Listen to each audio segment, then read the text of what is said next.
Fala, meus queridos, tudo bem com vocês? Meu nome é Glauber Laranjo e este é o Oitava Cast.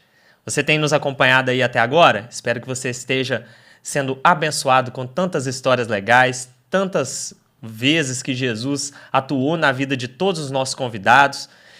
Clica aí, já se inscreve no canal, siga o Oitava nas redes sociais para acompanhar tudo que acontece na nossa igreja. Já compartilha este vídeo, manda lá nos seus grupos de WhatsApp, que hoje o nosso convidado é uma pessoa fantástica. Roda a vinheta!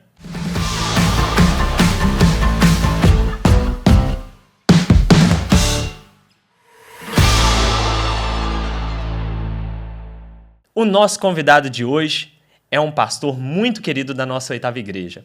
Ele veio para ser palestrante no CPL que está acontecendo enquanto nós estamos gravando, e ele é pastor missionário, primeiro lá nos Concombas e hoje na região amazônica do nosso país. Estamos aqui hoje com o pastor Ronaldo Lidório. Pastor, muito obrigado pela sua presença. Eu que agradeço, coisa boa estar com você aqui, com vocês, conversarmos um pouco sobre essa bondade do Senhor em nossas vidas. Coisa boa, graças a Deus. Coisa boa. Vamos contar então um pouquinho da sua história, onde que ela começou? Muito bem. Eu nasci em Nanuque, Minas Gerais, norte de Minas Gerais. Meu pai era pastor presbiteriano, já falecido. Ele e minha mãe mora conosco, lá na região amazônica. Uhum. E eles eram plantadores de igrejas. Eu nasci em uma dessas igrejas que eles estavam plantando, na cidade de Nanuque. E ali, então, a família cristã, evangélica, que amava o Senhor Jesus, servia o Senhor Jesus, já na obra missionária. Uhum. Então, eu nasci nesse contexto. Mudávamos bastante de cidade, ou vilarejos, sempre plantando igrejas, e cresci nesse ambiente. Uhum. Graças a Deus, sendo ensinado desde cedo a amar a palavra de Deus, a amar a Jesus, e também sempre com essa inspiração missionária. Uhum. Eu lembro que minha mãe, quando eu era criança, sempre antes de dormir, ela ia ali, lia um texto bíblico, ou contava uma história missionária, e sempre falava: não há nada melhor do que ser um missionário. Então não tive nem chance, não é? Uhum. Desde o pequeno ali já estava sendo alimentado com essa veia ministerial, né? Isso. E a sua família é só você? Tem irmãos, irmãs? Irmãos, eu sou mais novo, então tem a minha irmã Eudalva, mora em Brasília, o meu irmão Jedson, que mora no Recife, o Gedeon mora em Londrina, e eu sou o caçula. Somos 4 irmãos. 4 irmãos, e era uma convivência tranquila? Convivência tranquila. Eu cresci com meu irmão Gedeon, que os meus irmãos Jedson e Eudalva, uma geração, uma diferença de idade um pouco maior, então cresceram já em outro momento. E tranquila, graças a Deus, família abençoada, irmãos abençoadores, muito amigos, muito queridos. E família pequena, né, pastoral, que muda de lugar para lugar, a família também fica bem unida, né? Aquela família pequena no meio de lugares diferentes. E com igrejas maravilhosas, tivemos ali a convivência com tanta gente querida do coração. E quem conhece, acompanha o senhor, sabe que o senhor é uma pessoa cabeça, inteligente, uma pessoa douta. E como que era o Ronaldo na infância? Gostava de estudar? Pois é, eu tive uma enfermidade, febre reumática, aí dos 7 aos 14 anos. Então, nesse período, eu tinha sempre problemas de saúde, ficava febril, muito fraco, tomava aquela injeção, até hoje eu tenho um trauma, Bezetacil, né? Quando estava ruim, a cada 15 dias. Nossa. Durante vários anos. E então, assim, eu não cresci brincando de bola com os garotos da minha idade, né? Sempre mais recluso em casa, ia para a escola e ia para a igreja. E aí o meu refúgio em casa, e graças a Deus meus pais sempre muito queridos, muito animadores, né? Então não fiquei com nenhum problema aí, digamos, psicoemocional nessa fase, não. Mas o meu refúgio foi a leitura, então aprendi logo a ler e comecei a ler. Então, nesse período desses 7 anos aí com essa enfermidade, eu lia bastante. Então, me interessei pela leitura, pelos estudos, pela pesquisa logo cedo. Sim, e nesse contexto familiar missional, de pastoreio do seu pai e tudo, muitas mudanças, sempre ali na mesma região, ali mais ou menos norte de Minas, nordeste? Muitas mudanças, em Minas Gerais e no Espírito Santo. Né? Nós moramos, inclusive, na minha adolescência, a cidade que nós passamos mais tempo foi em Nova Venécia, norte lá do Espírito Santo, né? Com um povo muito querido do coração. E de lá que eu fui para o Recife, para o seminário presbiteriano. Fui com 18 anos de idade. Mas nós mudamos bastante, mas sempre era uma novidade. Me lembro que meu pai, quando nós pensávamos numa nova cidade, ele fazia ali aquele suspense, ele trazia um mapa, desenhava como era a cidade, a igreja. Então a gente ficava com aquela expectativa muito positiva, né? Não tem lembrança assim de vamos deixar a cidade, e agora os amigos. Era sempre algo muito, muito prazeroso. Ele transformava essa mudança em algo legal. Isso, e sempre eles tinham muita convicção do chamado de Deus. E minha mãe e meu pai sempre mencionando, Deus tem um propósito para nós naquela nova cidade. Então, nós também, como crianças, nós íamos nessa mesma convicção, não é? Isso marcou bastante, de maneira bem positiva. E crescendo nesse contexto familiar, cristão, dentro da igreja presbiteriana, tem algum momento que o senhor identifica ali que, olha, aqui eu acho que deixou de ser a fé dos meus pais e virou a minha? Ou à medida que foi crescendo, isso foi assimilando e entrando? Ótima pergunta. Eu me lembro que o momento mais marcante de identificação de uma fé pessoal no Senhor Jesus foi ainda na infância, possivelmente lá pelos 10 anos de idade. A minha mãe, nós tínhamos ali a escola dominical e nós tínhamos a escola bíblica de férias, não é? Então, participar de todas, eu já tinha ouvido aquelas histórias, ela usava, hoje vocês não sabem o que é isso, mas flanelógrafo, né? Aquelas figuras coladas naqueles panos, né? Exato, para ilustrar. Eu sou dessa época também. E contava as histórias bíblicas, não é? Eu já havia ouvido a história de Cristo, assim, dezenas e dezenas de vezes, e a minha mãe contando em diversos lugares para as crianças. Mas eu me lembro de uma vez, né, em uma manhã, ela contando a mesma história, e aquele negócio entrou no meu coração, fez sentido em minha alma, e eu me compreendi pecador, carente da graça de Deus. Naquele momento, eu creio que começou esse processo de conversão ainda na infância. Legal. E após isso, como que foi esse desenvolvimento ali na juventude, a questão da mudança para Recife, como que... Porque para Recife o senhor foi já ministerialmente para começar. Em que momento que houve um chamado, esse reconhecimento? Nós morávamos em Nova Venécia, lá no norte do Espírito Santo. Meu pai era o pastor da primeira igreja na cidade e ele pregou numa quarta-feira à noite sobre a grande comissão.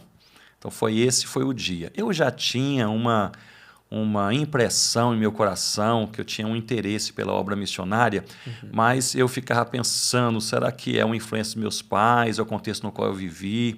E eu comecei a olhar para outras áreas de atuação, profissão, outras coisas, para tentar assim entender melhor. Mas nessa quarta-feira à noite, ele pregou sobre a grande comissão, e era um sermão que ele já havia pregado em várias congregações, eu já havia ouvido também várias vezes. Mas naquele dia o negócio fez sentido, e eu tive ali uma convicção, acho que a palavra certa é essa, uma convicção, Deus me chamou para ser um missionário. Até me lembro que no final do culto ele disse, se há alguns jovens, nós éramos vários jovens e adolescentes, alguns jovens aqui interessados em servirem como missionários, venham à frente que eu vou orar com vocês. E eu cheguei à frente, lá em casa me chamam de Rona, meu apelido. Ele falou, Rona, você não, senta ali que a gente conversa depois. Foi uma decepção, né? Você não, peraí, calma aí. Mas ele foi muito sábio, porque ele disse em casa, eu já havia percebido, eu e sua mãe, você tem esse interesse missionário, mas a gente quer lapidar bem isso, saber se realmente não é um impulso, porque você cresceu nesse contexto, etc. A gente valoriza muito a obra missionária. Vale lembrar aqui que a minha família, que os meus avós vieram a Cristo, são dos primeiros que vieram a Cristo na cidade de Porteirinha, norte de Minas Gerais, alcançados pelos missionários norte-americanos. Então, a nossa família sempre valorizou muito a obra missionária. Então, ele disse, nós vamos aqui filtrar um pouco esse momento e você leia esse livro. Era a biografia, a história de David Brainerd, é o primeiro missionário entre os indígenas da América do Norte. Leia esse livro. Se depois de ler o livro você ainda quiser ser missionário, nós vamos te apoiar. E aconteceu assim, eu li o livro e falei, pai, estou convicto, quero ser missionário. Deus me chamou para isso. E aí ele passou a me levar para os trabalhos no interior. E aí foi bem interessante, porque meu pai ele era um pastor mesmo, aquele assim que ama o povo, aconselha, vive com o povo e caminha na edificação da igreja. E quando ele tinha as ações pastorais, eu acompanhava, mas aquilo não fervia em meu coração. Mas quando ele ia para evangelizar os locais onde ainda não havia igreja, aquele negócio me despertava, não é? Então foi um tempo assim de aprendizado, de discernimento. E E aí, aos 18 anos, a igreja, então, me enviou o presbitério me enviou ao seminário presbiteriano do Norte, em Recife, já para ser missionário. O presbitério é uma grande bênção, é o PVSM, Presbitério Vale do São Mateus, sou ligado a esse presbitério até hoje, e me enviou com essa visão. Você, não se reconhecendo o seu chamado missionário, você pode se preparar e ir para os campos, não precisa voltar para pastorear, para servir no presbitério. E até hoje é assim. Então, nós temos uma relação tão boa, saudável. E fui para o seminário e lá eu encontrei a Rossana, né, a mulher da minha vida. No seminário? Não, eu encontrei em Recife. Em Recife. Em Recife. Ok. Então, conta um pouquinho dessa história. Pois é. Eu cheguei ao seminário, comecei lá o primeiro ano, e todo seminarista tinha que trabalhar ativamente numa congregação, né, para já ir desenvolvendo e servindo também. E ela era membro de uma igreja presbiteriana do Pina, e eu trabalhava na congregação dessa igreja. Né? Então, assim, logo a gente se conheceu, e eu ouvi falar, olha, tem uma moça aí que é uma moça muito bonita e tem um chamado missionário. Eu falei, rapaz, então acho que... Essa aí eu tenho que futuro, conhecer. Né? É uma moça bonita com chamado missionário, né? É Deus que preparou. Aí foi uma reunião lá, arrumei uma desculpa para ir na reunião, lá está a Rossana, né? E aí nós nos conhecemos, aí conversamos, ficamos lá orando um pelo outro durante mais ou menos um ano, depois começamos a namorar. E eu trabalhei nessa congregação de Brasília Teimosa, é um bairro ali, onde também foi um tempo muito especial, aprendi muito de Deus também naquele lugar. Um casal ali, a Fátima e o Magno, um casal de plantadores de igreja, assim, um trabalho fantástico. Né? Então, acho que na juventude nós precisamos, sempre, mas na juventude, precisamos nos associar com pessoas mais maduras, que caminharam mais e aprendemos com eles, não é verdade? Esse trabalho ali de campo nessa região Brasília... Brasília Teimosa. Brasília Teimosa. Foi um trabalho mais missional mesmo, de plantação de igreja, ou foi um trabalho voltado um pouco de pastoreio? Eles estavam plantando uma igreja, então me chamou a atenção por isso, né? Porque o Marco Sérgio, que é pastor presbiteriano, ele era o meu mentor no seminário, ele já era segundanista, né? E ele era seminarista lá também. E lá era um trabalho que estava iniciando o plantio daquela igreja. E para mim eu tinha esse interesse, até mesmo como uma vocação missionária, interesse de me associar a pessoas que estavam iniciando ali o trabalho para perceber quais eram os fundamentos, quais eram os passos necessários. Né? Então foi um tempo de muito aprendizado, evangelização, discipulado, formação de pequenos grupos, né? E o plantio daquela igreja. E nesse período de seminário, junto com o namoro com a Rossana, deu para conciliar tranquilo? Já casou logo em seguida? Deu para conciliar. No terceiro ano, o diretor do seminário era o reverendo Francisco Leonardo, um teólogo holandês, piedoso, missionário, homem de Deus. E é o sogro do reverendo Augusto Nicodemos, do pastor Elias Medeiros, né? E logo no terceiro ano, aliás, no segundo ano, ele disse, Ronaldo, você não vai ser pastor, é isso? Sim, pastor, eu vou ser missionário. Mas vai ser missionário em que linha? Vai traduzir a Bíblia? O que você quer fazer? Eu disse, eu vou trabalhar com povos não alcançados. Aí ele disse, Ronaldo, você sabe o que é um povo não alcançado? Já viu um povo não alcançado? Eu disse, não, pastor, nunca vi. Então, olha, tranque a matrícula, né, do seminário no terceiro ano e vá para um povo não alcançado, aprenda, fique lá um ano, depois você volta e completa o seu estudo teológico, você vai saber realmente por onde caminhar. E assim nós fizemos, eu e o Alfredo. Alfredo, ele é pastor da primeira presbiteriana de Boa Vista hoje, nós éramos um amigo muito querido, éramos colegas lá de classe, e ele tinha esse desejo também de experimentar o campo missionário. E nós trancamos a matrícula durante um ano, e aí nós fomos para Cabo Verde e a Guiné-Bissau. E ali ficamos esse período de um ano, visitando ali missionários que estavam, inclusive na Guiné-Bissau, eram missionários da UEC, que eles estavam para alcançar, fazer os primeiros contatos com o grupo Mandiaco, se não me falha a memória. E assim, a gente foi para carregar as malas e observar o que era missões de fato, não é? E foi algo precioso. O Alfredo, logo depois de uns 6 meses, falou, olha, estou vendo que eu não sou missionário, não, sou pastor.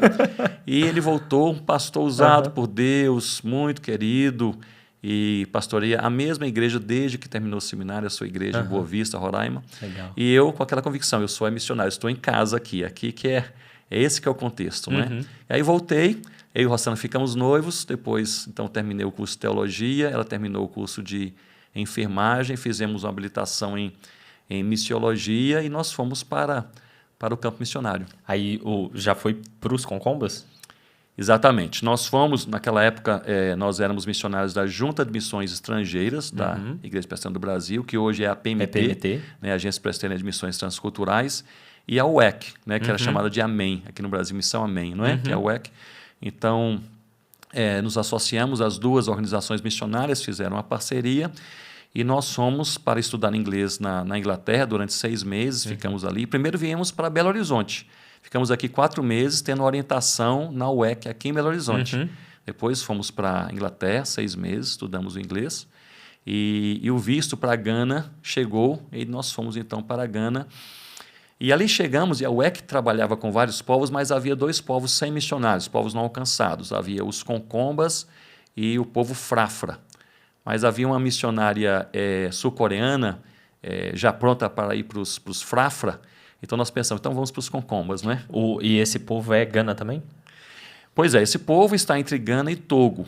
Nós não sabíamos exatamente onde estava, porque os chamados Concombas, na verdade, são 4 tribos que falam 4 línguas. Nós trabalhamos com uma dessas tribos apenas, que são aqueles falantes da língua Limompelo, são chamados de Bimompelo. Aí o pessoal de fora chama de Concomba, não é? Chamam todos, misturam todos ali. Mas quando nós aceitamos que iríamos trabalhar com esses Bimompelo, esses Concombas falantes do Limompelo, nós não sabíamos onde eles estavam. Então nós fomos, na verdade, nós ficamos 6 meses para encontrar a primeira aldeia. Rodando, assim? Fazendo muitas viagens, cara, foi interessante, porque a gente ia, voltava, contratava guia. Naquela época não tinha um GPS, um mapa, assim, um satélite, né, etc. Nós estamos falando de quê? Início dos anos? Isso foi em 89. 1989, exato. E ali, assim, me lembro que depois de uns 6 meses em Gana, um pastor amigo aqui do Brasil me escreveu uma carta perguntando: Ronaldo, quantos Concombas já vieram ao Senhor Jesus? Aí eu respondi: eu nem encontrei a tribo ainda, né? Vão vir muitos, mas calma lá. E nós encontramos essa aldeia. Foi a nossa última viagem, depois de uns quase 6 meses indo e vindo. E nós fomos pelo Togo. Aí chegamos numa região chamada Nabucorá, e a Rossana começou a passar mal do estômago, viagens longas, comida também diferente. E o nosso guia também africano começou a passar mal com a coisa que eles comeram. Mas eu estava bem. E aí eles ficaram ali e eu resolvi ir mais um dia de caminhada sozinho só para ver se tinha alguma indicação dessas aldeias Concombas, não é? E era uma época de monções, aquela época que aquelas chuvas torrenciais caem ali mesmo e tudo fica meio que inundado, né? Água assim, pelo menos pelos joelhos assim, caminhando. Planície, né? Quase não tem nada mais irregular, montanha, etc. E ali eu comecei... E só para desenhar na cabeça, é mais floresta, é mais... Não, savanas. Uma árvore aqui, outra lá no horizonte, poucas árvores, mas bastante mato, né? Savanas às vezes mais altas, mas cheias de água. Então, caminhando. Aí eu saí bem cedinho, pensei em caminhar até 1 da tarde, depois voltar, né? Se não achar nada. Mas aí sempre empolgado, será que é depois daquela árvore, será que é depois daquela pedra, né? E ali já era 5 horas da tarde e não dá mais para voltar naquele mesmo dia. Eu pensei, vou passar a noite aqui, depois eu volto, porque não encontramos nada, nenhuma pista aqui das aldeias.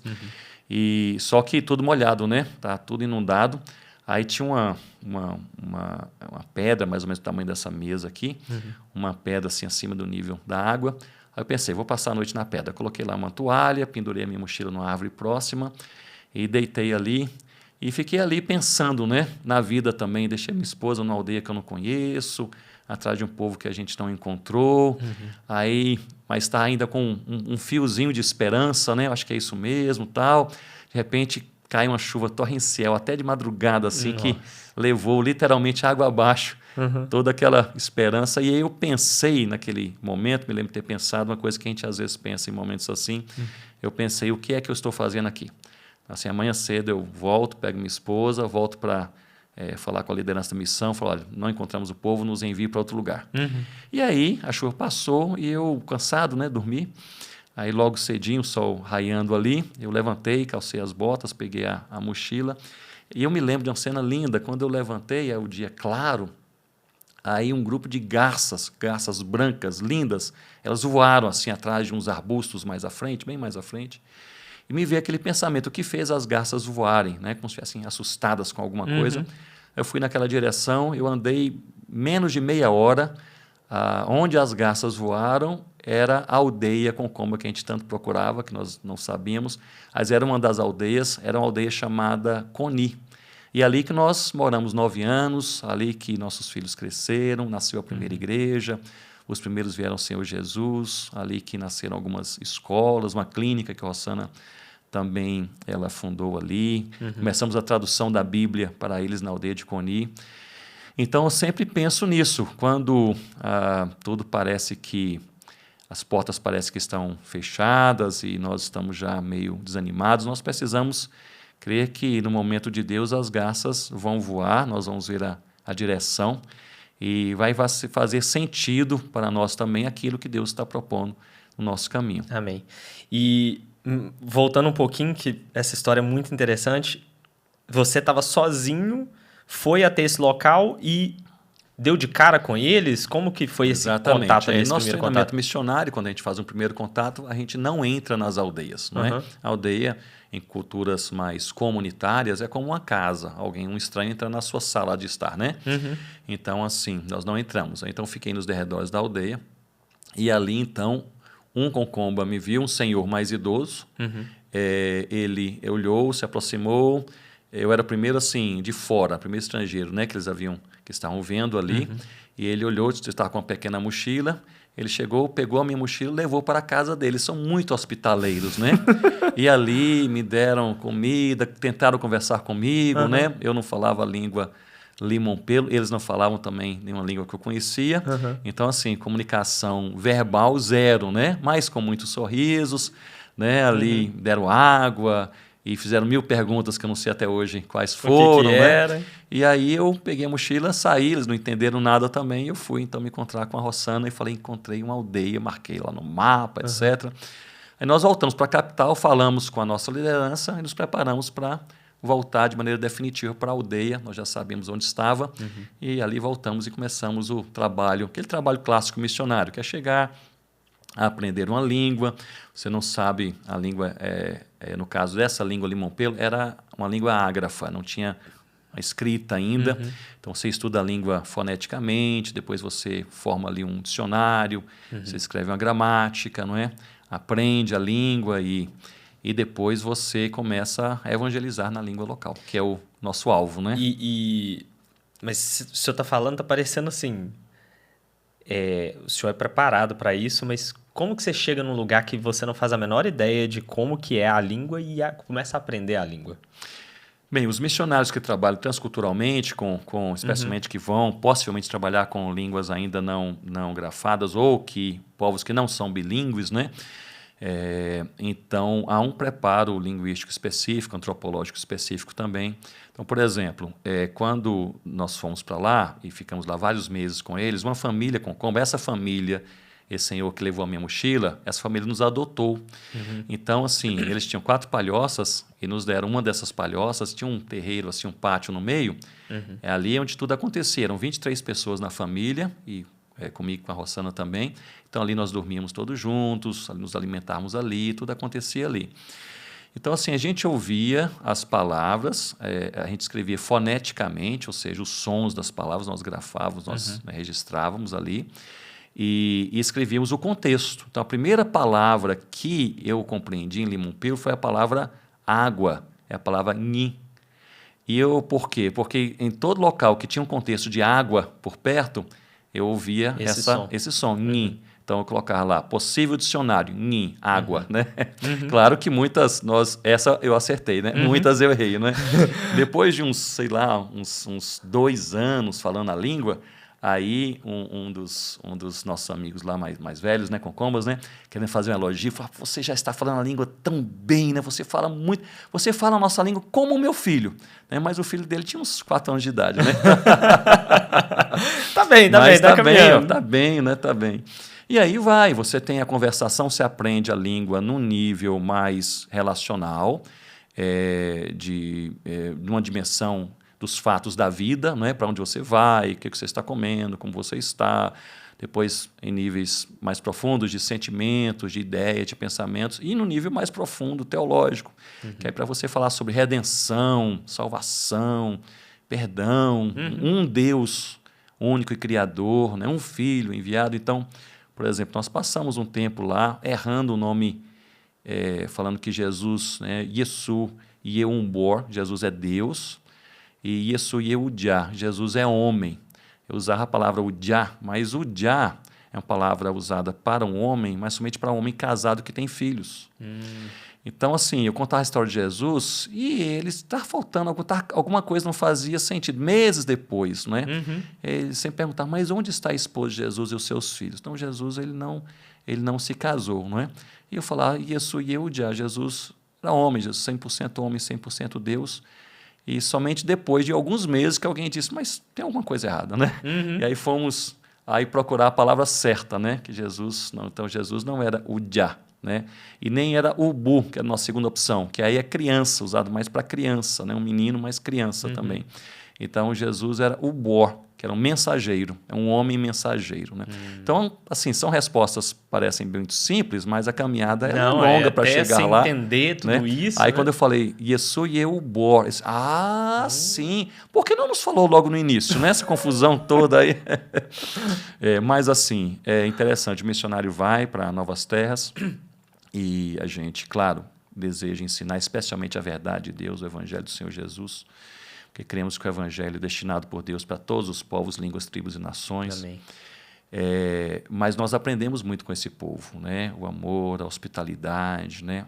A abertura de coração. Nós temos ótimos amigos ali entre eles até hoje. E nesse período ali foram quantos anos no meio deles? Nós passamos com os concombas 9 anos morando entre eles, não é? Aí depois nós temos, na verdade, contato e temos até parceria de um trabalho ainda com eles até hoje, né? Nós mantemos ainda uma boa relação, bem próxima. De tempos em tempos eu vou visitá-los. Inclusive, 2 concombas vieram aqui em BH, aqui na Oitava, né? O Macandá e o Labuan, vários anos atrás. Legal. E aí, esse período ali, então, nesses 9 anos, foi esse período de aproximação, entender a cultura, linguística. Língua, cultura, relacionamento, né? Que é o principal relacionamento, desenvolvimento de amizades sinceras. Você não está lá apenas para ter um público para evangelizar, você quer amá-los e ser amado por eles. Um relacionamento sincero, amizades sinceras e a pregação do Evangelho. E nasceu a igreja a partir de um senhor que veio ao Senhor Jesus chamado Mebá. E ele trouxe a Cristo seus 11 filhos e a sua esposa. Então nasceu a igreja ali com a família do Mebá, que é uma família forte ali até os dias de hoje. E depois, Rossana, como enfermeira, ela começou logo assim a atender, né? Sofrimento nessa área física. Ela foi a primeira a levar medicamentos para a região. Eles não conheciam nenhum medicamento externo assim.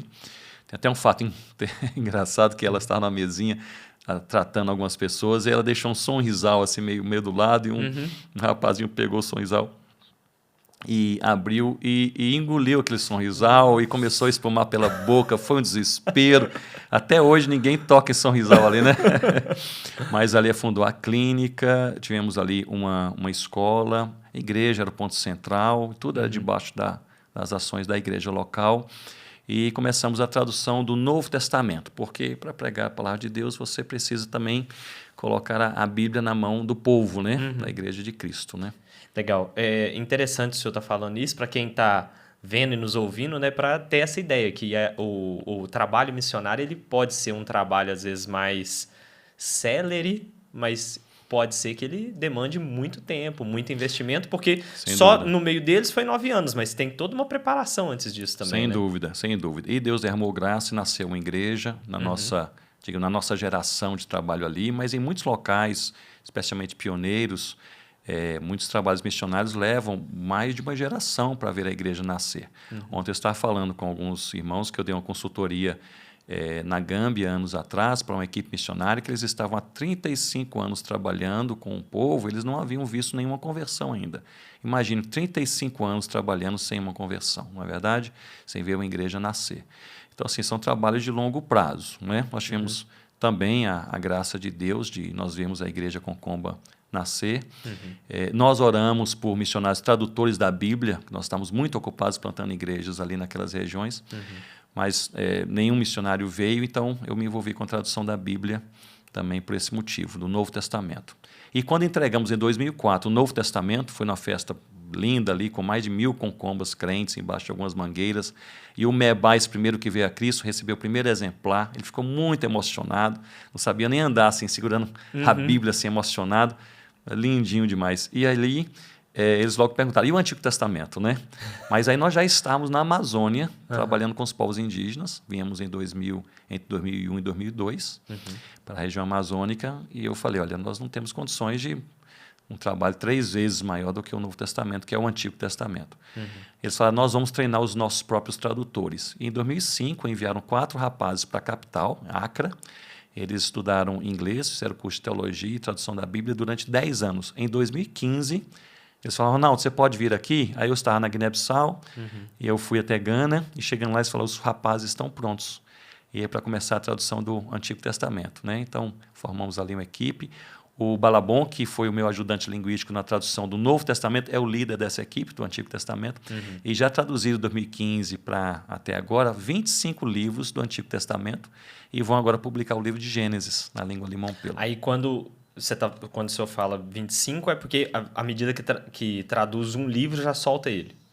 Não, na verdade, tem uma tradução primária e depois tem uma revisão, eu faço uma revisão também primária, e tem uma revisão secundária que é feita, então, por outras pessoas lá no próprio país. Entendi. Que é feito lendo mesmo para as pessoas locais.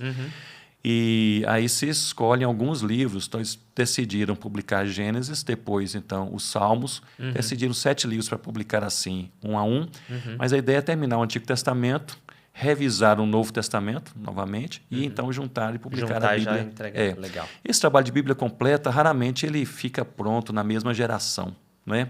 Nós temos aí como nós temos a Bíblia completa em mãos, mas assim, em muitas línguas, leva-se uma geração inteira, ou até mesmo 2 gerações, para se ter a Bíblia completa naquela língua. Mas um reforço de que é um trabalho de longo prazo. De longo prazo, de longo prazo. E fica aqui uma questão. Hoje nós temos mais missionários de curto prazo, o que é uma grande bênção, os missionários de curto prazo que vêm, colaboram, gente, muita competência, chamado, maturidade. Louvado seja Deus por eles. Mas há trabalhos que são trabalhos de longo prazo. Por exemplo, plantar igrejas numa região sem igrejas, não alcançada, é um trabalho de longo prazo. Traduzir a Bíblia é um trabalho de longo prazo. Então, nós precisamos também rogar ao Senhor da Seara por trabalhadores de longo prazo, não é? Se você está ouvindo aí, Deus está falando com você, depois você procura a Oitava, procura o pastor Ronaldo para você ajudar nesse trabalho de longo prazo aí. Pastor, Amém. E aí você ficou 9 anos ali com Rossana. Foi nesse contexto que começaram a vir os filhos ou depois de voltar ao Brasil? A Viviane nasceu lá, nossa primeira filha, né? Isso foi em 94, ela nasceu lá em Gana, é ganense. E o Ronaldo Júnior nasceu em 96, nós viemos rapidamente ao Brasil. E ele nasceu em Recife, mas foi lá para a aldeia com 2 meses. Então, eles cresceram, primeira infância foi lá entre os concombas, nossos queridos filhos, né? E a Vivi já é casada com o André. Legal. O Ronaldo Júnior, RJ, que nós chamamos, vai casar com a Maria agora no mês de março que vem. Então, assim, amam o Senhor Jesus, servem a Cristo, são nossos amigos queridos também, do coração, filhos e amigos. Então vieram os filhos. E aí nós seguimos com esses projetos, treinamos os líderes concombas, né? Quando saímos de Gana, havia um bom número de igrejas e havia 6 pastores, são chamados de leigos, né? Que nós treinamos ao longo daquele tempo ali, que eles assumiram aquelas igrejas. E nós, então, percebemos que o trabalho já estava bem enraizado, né? Com a palavra de Deus, uma boa maturidade cristã. É uma igreja muito missionária. Né? Eles têm feito missões e plantado igrejas no Togo, país vizinho, até hoje. Legal. E aí nós fomos convidados a fazer uma pesquisa de 1 ano na região amazônica entre povos indígenas para identificarmos possíveis campos abertos para novos missionários, né? E o negócio de fazer pesquisa é que você se encanta com aquela necessidade, né? Nós viemos entre 2001 e 2002, fizemos ali a série de pesquisas, e aí ficamos e começamos ali também via APMT e UEC, começamos um projeto chamado Projeto Amanagé. Até me lembro que a primeira viagem que eu e o Rossana fizemos na Amazônia ali de pesquisa, fizemos juntos, foi uma viagem, fizemos de canoa motorizada, né? Foram 17 dias de viagem, subindo ali rios daquela região noroeste da Amazônia, e conhecendo os campos, conhecendo os povos indígenas, né, as regiões, as possibilidades, não é? E tudo aquilo, então, foi ardendo em nosso coração. E começamos aquele projeto Amanagé, com queridos amigos que logo vieram, com Márcio, Isaura e diversos outros que vieram logo no início conosco, né? E formamos aquela equipe juntos ali, que está hoje, aí nós completamos 20 anos da equipe Amanagé. O Ademir e a Esther são os líderes da equipe hoje, preciosos líderes, e a equipe segue aí plantando igrejas, evangelizando, treinando líderes indígenas, desenvolvendo uma série de projetos sociais relevantes, projetos na área de educação, na área de saúde, de comércio justo e assim por diante. Legal. E nessa transição ali da região da África para brasileira, muitas coisas iguais, muitas diferenças. Como que foi essa readaptação?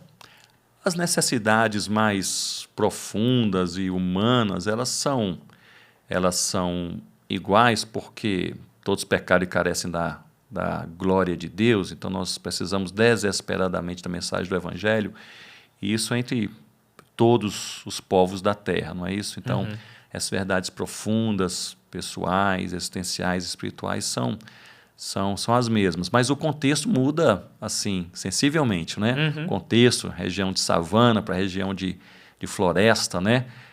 Um local com tribos na África, populações enormes, né? Para agora tribos bem pequenas e sim, bem distintas e bem espalhadas, não é? Línguas totalmente diferentes, culturas também, o estilo de abordagem, não é? Então, muita coisa, o contexto todo muda. Aí é um aprendizado, né? Sempre um contínuo aprendizado. E o trabalho ali tem se desenvolvido desde então? Está avançando legal? Graças a Deus, o Senhor tem mandado missionários aí. Mais de 50 missionários passaram pela equipe nesses 20 anos, e ali trabalhando em dezenas de etnias indígenas, aí dezenas de aldeias, muito bem recebidos, homens e mulheres muito bem preparados também, muitos projetos sociais relevantes, interessantes, bem importantes na região, e igrejas plantadas aí ao longo desse tempo. Creio que foram 12 igrejas plantadas ao longo desses anos. O Senhor tem sido muito, muito bondoso. E o Evangelho e a cultura, às vezes alguém faz essa pergunta quando pensa sobre esse trabalho entre culturas diferentes, não é? A relação do Evangelho com a cultura. Eu costumo sempre mencionar que o Evangelho ele é supracultural, na medida em que é o Evangelho quem explica o ser humano em cultura e não o contrário. Ele é intercultural porque as pessoas que vêm ao Senhor Jesus formam uma igreja, então pessoas de toda a tribo, língua, povo e nação. Esse evangelho também ele é cultural porque o evangelho é o próprio Senhor Jesus que se encarnou em homem e viveu na nossa terra, falou a nossa língua, viveu a nossa cultura, foi tentado pelos nossos pecados sem pecar, derramou o seu sangue para a salvação de todo aquele que crê. O evangelho também ele é transcultural porque deve ser levado de cultura para cultura pela obra missionária. E o evangelho é contracultural, porque o evangelho alcança o ser humano em sua cultura, mas esse ser humano jamais será o mesmo. Nós, quando nos encontramos com o Senhor Jesus, não apenas nós somos redimidos, mas com toda a nossa história, com a nossa família, com a nossa cultura, e é o evangelho do Senhor Jesus. Então, nós temos visto isso de perto, quantas pessoas convertidas a Cristo, por exemplo, indígenas de aldeias diferentes que possuíam tradicionalmente inimizades e que, alcançados pela graça do Evangelho de Deus, agora são unidos, são amigos e começam uma nova história, um novo capítulo, né, único da história daquele povo, daquelas famílias agora de amizade, união, quando havia apenas inimizade e guerra entre eles. Então, nós vemos isso de perto e isso nos encoraja também. O missionário não apenas leva o evangelho no sentido de comunicar o evangelho, mas o missionário ele é o mais beneficiado ao ver a manifestação do evangelho, que é o poder de Deus, transformando vidas, famílias, culturas. Isso alimenta a nossa fé. E apesar de tanto tempo no campo e tal, duas perguntas em uma. Primeiro, se aquele fogo, aquela paixão, aquele desejo, assim, lá de trás, do início, quando queria ir para um povo não alcançado, se ele permanece, se ele muda, como que você lida com essa questão, como que isso desenvolve na fé, e ao mesmo tempo, se já pensou em largar, desistir, falar, Deus, eu acho que o meu trabalho está feito, vou passar para outro. Como que é isso? Olha, esse fogo, ele permanece vivo e ardendo sempre. É interessante. Eu e a Rossana sempre conversamos sobre isso, e eu vejo isso na vida de muitos e muitos missionários, não é? Cada estatística que a gente vê, um mapa mostrando o povo não alcançado, história, aquele negócio arde no coração, a gente quer se voluntariar, né? E assim, até é uma das coisas que a gente precisa ter cuidado, não se envolver com tudo que nos encanta, né? Porque temos que agir na medida de Deus, no lugar que Deus nos colocar, no tempo do Senhor. Mas esse fogo continua. Assim, no caso meio de Rossana, que é o caso de muitos missionários, nós temos uma direção ministerial específica para trabalhar com os menos ou não evangelizados, onde o evangelho ainda não chegou.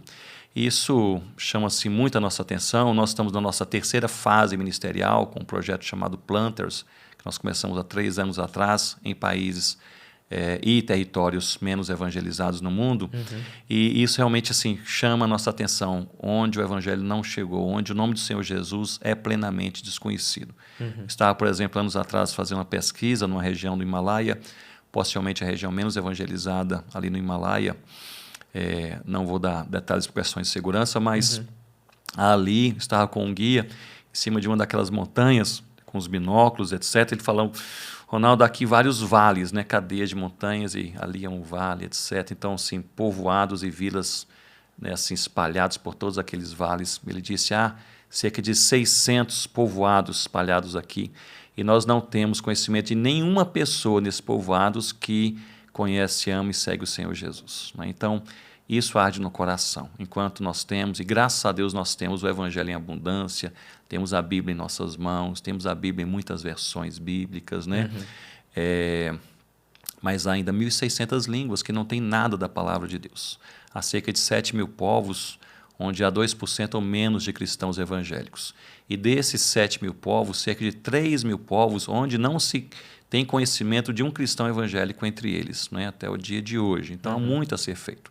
Isso arde no coração, né? E arde sempre. E essa tarefa, ela é uma tarefa ainda inacabada em nossos dias, mas, por outro lado, caminhamos com paz no coração, porque Deus coloca apenas uma medida nas mãos de cada um. Então a gente abraça essa medida com satisfação em Cristo, né?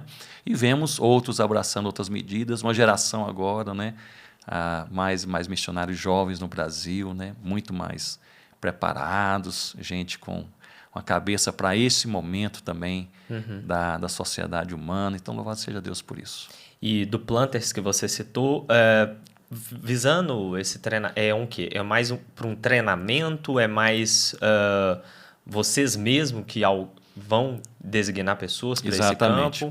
Veja, há 12 anos, Rossana e eu começamos a dar treinamentos para missionários em países mais fechados ou menos evangelizados. São 37 entre a Ásia, Oriente Médio e Norte da África, e contando também grupos minoritários nas Américas Central e do Sul.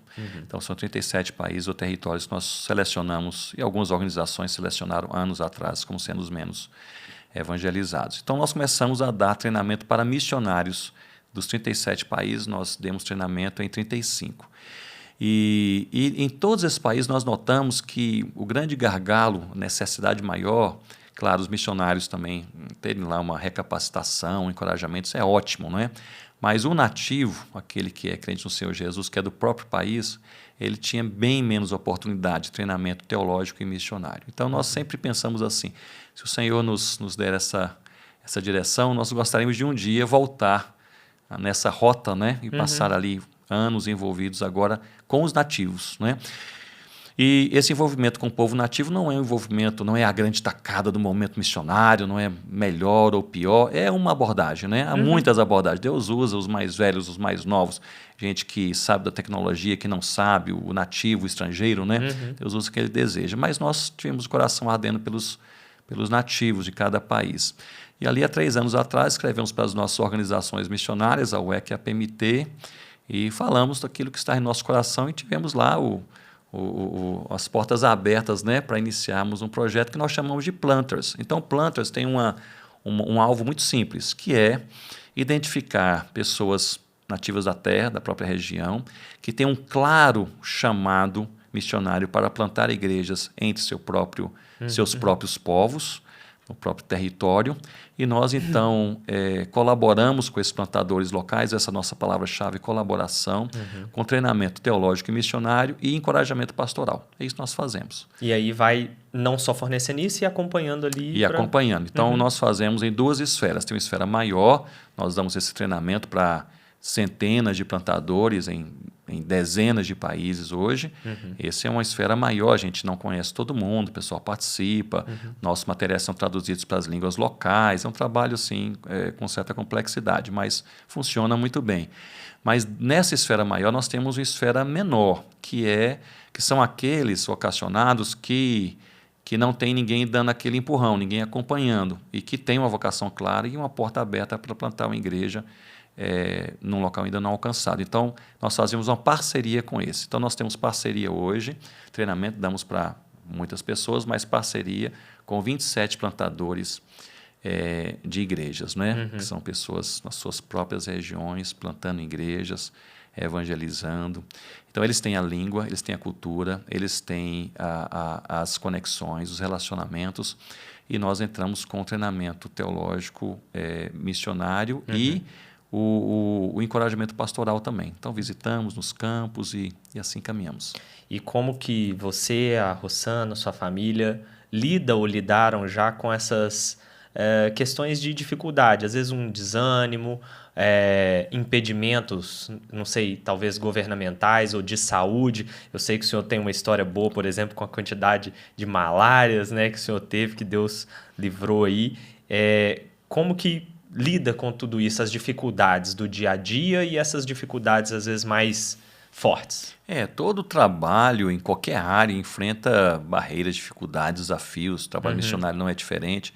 São barreiras específicas, mas são barreiras que todos enfrentam também. No nosso caso, há restrições às vezes governamentais, há um certo risco, especialmente sobre os cristãos locais, são aqueles que moram ali, ficam mais expostos, não é? Se nasce uma igreja, um local fechado, é sempre um risco de perseguição e assim por diante. Mas Rossana e eu, nós lutamos mais ao longo da nossa vida, nós já estamos no trabalho missionário, ano que vem faremos então 30 anos, trabalho missionário transcultural. Eu creio que a nossa maior luta tem sido na área de saúde mesmo. Nós tivemos ali, durante a época da África, muitas malárias. Eu tive muitas malárias, mas a Rossana também teve, os meninos também tiveram. O RJ, o mais novo, teve uma malária cerebral. Ele tinha, eu acho que uns 3 anos, quase morreu. E tivemos outras situações de saúde, beriberi, tuberculose óssea, etc. Então, assim, essa questão de saúde tem sido aí o principal motivo, prolongado, né, de um peso sobre os nossos ombros, né, assim, não sempre, graças a Deus, e junto com as provações, Deus dá o escape, Deus renova o ânimo, não é? E assim o Senhor tem feito. Porém, por outro lado, nós sabemos que nada escapa ao governo de Deus, né? Se nós também enfrentamos uma enfermidade, está debaixo do governo de Deus, e Deus pode transformar o mal em bem, Deus vai mostrar os seus propósitos. E uma coisa que eu achei interessante, que em 2004, quando nós entregamos o Novo Testamento publicado, né, já para os Concombas, eu fui fazer um relatório, é preciso fazer um relatório sobre quando cada capítulo foi traduzido, etc. Eu mantenho uma agenda assim organizada aí de cada ano de trabalho, né, missionário. E aí eu peguei aquelas agendas, né, durante aqueles 7 anos e meio de trabalho lá e tal, para olhar quando cada capítulo foi traduzido. Eu achei interessante porque eu trabalhei muito mais na tradução quando eu estava enfermo com malárias. Porque quando você tem uma malária, você ali toma um medicamento, primeiros dias você fica caidão, né? Mas depois você ainda está meio caidão, mas dá para você fazer alguma coisa. Não dá para você andar a longas distâncias, fazer muita coisa externa, mas você está tratando em casa. Então, nesses tempos aí, sempre em recuperação de malária, foram momentos muito frutíferos na tradução do Novo Testamento, né? Eu fiquei pensando, bem, quando eu tive essas malárias, tinha essas malárias constantes, ficava pensando, mas por que Deus permite isso? Eu queria estar naquela aldeia, plantando uma igreja que há essa necessidade. Talvez a minha prioridade fosse plantar aquela nova igreja. A prioridade de Deus talvez fosse a tradução do Novo Testamento, não é? Que foi quando andou, né? Exato, quando andou, né? Disparou mesmo ali. Então, graças a Deus também pelos dias bons, pelos dias maus, o Senhor é quem cuida de nós. Nós estamos falando sobre isso e ouvindo sobre isso no CPL, não é? Nossas vidas estão nas mãos do Altíssimo. Amém. Pastor, já caminhando para o final, quais sonhos, planos, projetos que você ou sua família tem para os próximos 5 anos?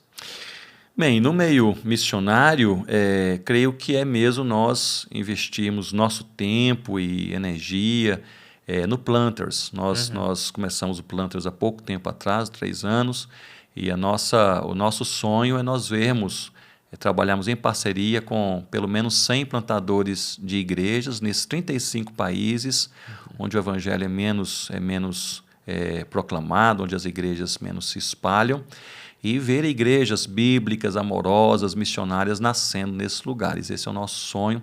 E também ver esse pessoal tendo material teológico e missionário traduzido também em suas línguas e também tendo isso em suas mãos, né? Porções da palavra de Deus. Esse é o nosso sonho com o Planters. Amém. Já dá uma palavra para quem está te ouvindo, para quem está te vendo agora, dependente da plataforma, a palavra que está no seu coração. Há uma ligação bíblica muito especial, muito querida, que é a ligação entre a fé e o descanso. Quando nós olhamos na palavra de Deus, nós somos convidados a crer. Nós não somos convidados a ver, mas a crer. E a nossa vida aqui na terra é uma jornada de fé. O Senhor chamou Abraão em Gênesis 12 para que ele pudesse aprender a crer, ou seja, confiar em Deus. Então nós confiamos em Deus, mesmo não sabendo o dia de amanhã. Às vezes não enxergamos, nem entendemos nem o hoje, não é verdade? E há essa ligação entre a fé em Deus e o descanso da nossa alma. À medida que nós cremos, nós descansamos. À medida que nós cremos, a nossa mente compreende, o nosso coração sente, a nossa alma percebe que, de fato, as nossas vidas estão nas mãos do Altíssimo. Isso nos dá paz. Apesar das tempestades, dos questionamentos, das barreiras, a gente pode ir para casa e descansar a cabeça sobre o travesseiro, descansando a alma no Senhor. Não porque nós sabemos o que nos aguarda amanhã, mas porque nós conhecemos a Deus. Portanto, busque ao Senhor e peça ao Senhor que Ele aumente a fé em seu coração. Essa tem sido uma oração que eu faço sempre em minha casa. Pastor, muito obrigado mais uma vez pela sua presença. Que Deus te Obrigado abençoe seu ministério. E você que está aí nos assistindo, nos ouvindo, que Deus abençoe você, que essa palavra, essa história que o pastor trouxe aqui hoje possa tocar você. Se você ainda não conhece a Cristo, a nossa oração é para que essa história entre no seu coração e que você conheça verdadeiramente o nosso Salvador. Não se esquece, clica aí no joinha, compartilha essa história, manda lá nos grupos de WhatsApp, salva aí para assistir mais tarde, se você não conseguir assistir tudo agora. Segue a Oitava nas redes sociais, segue o Pastor Ronaldo também. Pastor, quais são as suas redes sociais? Ou a principal, pelo menos? Instagram, Face. Então, só pesquisar lá, procura YouTube. o Pastor Ronaldo lá nas redes sociais. E nossa oração é para que Deus possa realmente abençoar você e a sua família. E qualquer coisa, procura a Oitava, nos chama lá que a gente chega até você. Nós já estamos caminhando para o final da nossa primeira temporada. Os próximos episódios aí são especiais e já para finalizar essa primeira temporada, continue nos acompanhando. Eu espero que Deus te abençoe. Fique com Deus. Tchau!